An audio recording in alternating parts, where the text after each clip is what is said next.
Hi, I'm Karen Young. I'm a senior fellow and director of the program on economics and energy at the Middle East Institute. And it's a pleasure to have Emily Stromquist with me today to talk about the Intergovernmental Panel on Climate Change and its new report and the impact for economies and energy producers in the Middle East.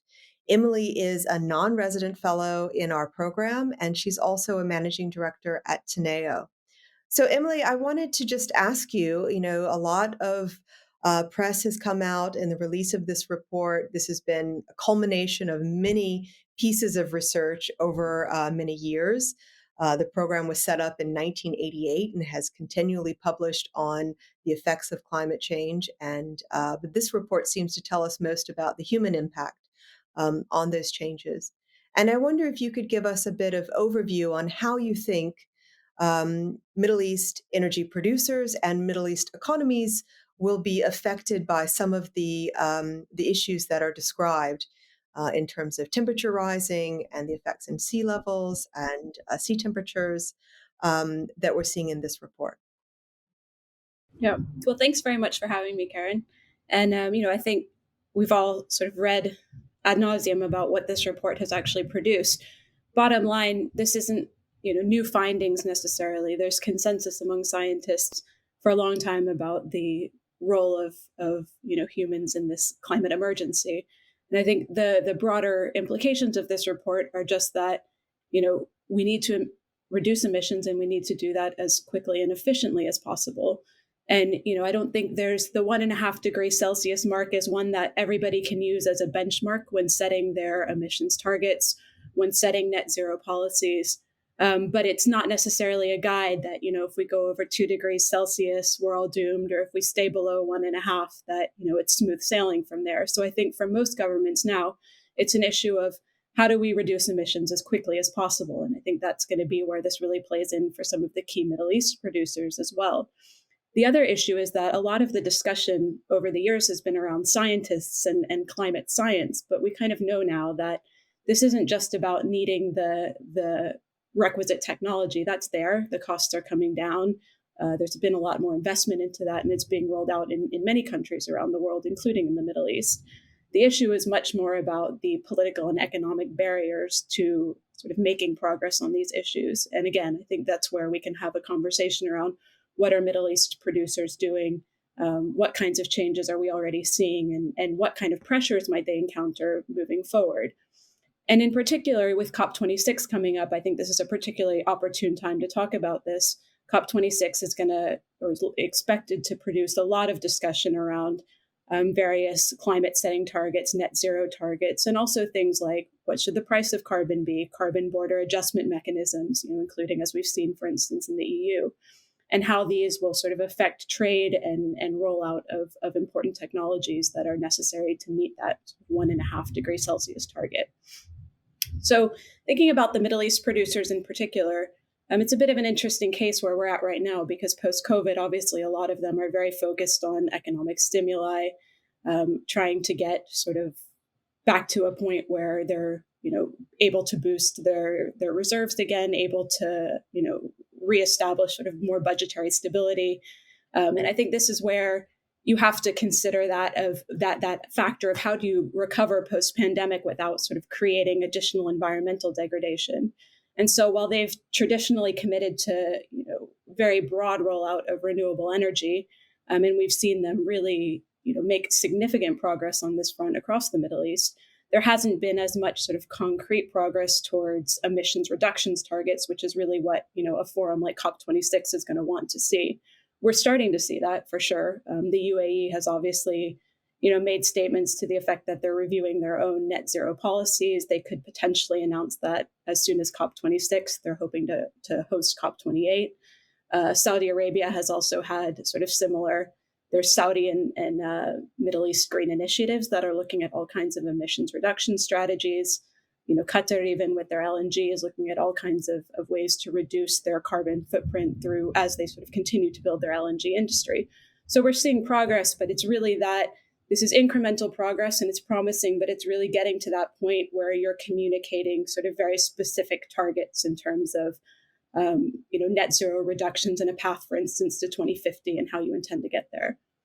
That's great, Emily. I want to ask you next about issues of equity and inequity, between particularly between producers, oil and gas producers in the Middle East, and how they are going to be under pressure to change the way they do their business, to be cleaner in their oil and gas production, and who is going to have the investment and the ability to operate under these new kinds of expectations. So I wonder what you think about kind of winners and losers, but also just how the landscape will probably change over the next few years in anticipation, both of the regulatory environment changing, but also investor pressure changing. Yeah, I think the question of sort of equality and environmental justice is sort of no more pronounced, I suppose, in any other region of the world than it is in the Middle East. A lot of what we're talking about right now, when we're looking at progress toward net zero, is very focused on the GCC countries, and in particular those with large fiscal buffers, large sovereign wealth funds, and the ability to tap capital markets and green financing options. And this is where, we're really looking at a handful of the big producer economies who have the ability to finance this transition. So the what we're seeing kind of in among these GCC countries is really a question of how do you ensure resilience as you move toward, a net zero situation by 2050. And resilience in the context of GCC countries is very much about kind of maintaining your sort of foot in the oil and gas production world and your influence in sort of traditional energy markets, while using access to a lot of those sort of capital markets and reserves to continue to invest a lot more in renewables and renewables rollout. So what we're seeing is a coupling of these two, progress on clean tech while continuing to invest in hydrocarbons. And so, for instance, in Saudi Arabia, while we might see continued growth in oil and gas investments, on the flip side, we're also seeing significant progress on hydrogen projects.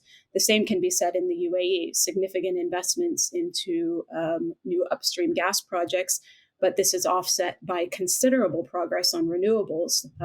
Some of the most impressive renewables projects are based in the UAE.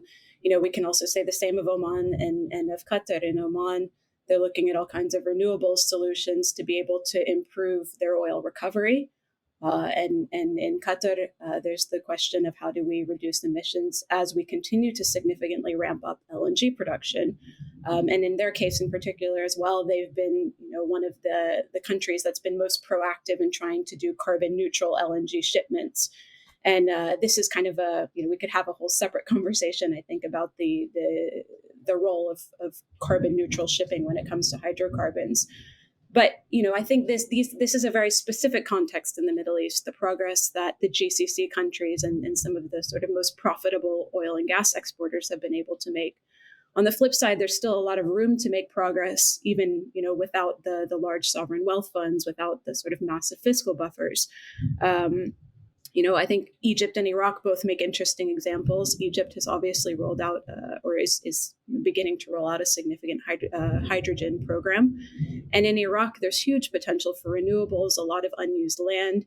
And as reduction flaring becomes much more of a high pressure issue in Iraq, there's huge potential there for IOCs as well. So I think if the projects are there and there's opportunities for IOCs to get involved in some of these markets where they're accustomed to operating, it's attractive for them as well because, the pressure is particularly high on them right now by their own governments to reduce their carbon footprint.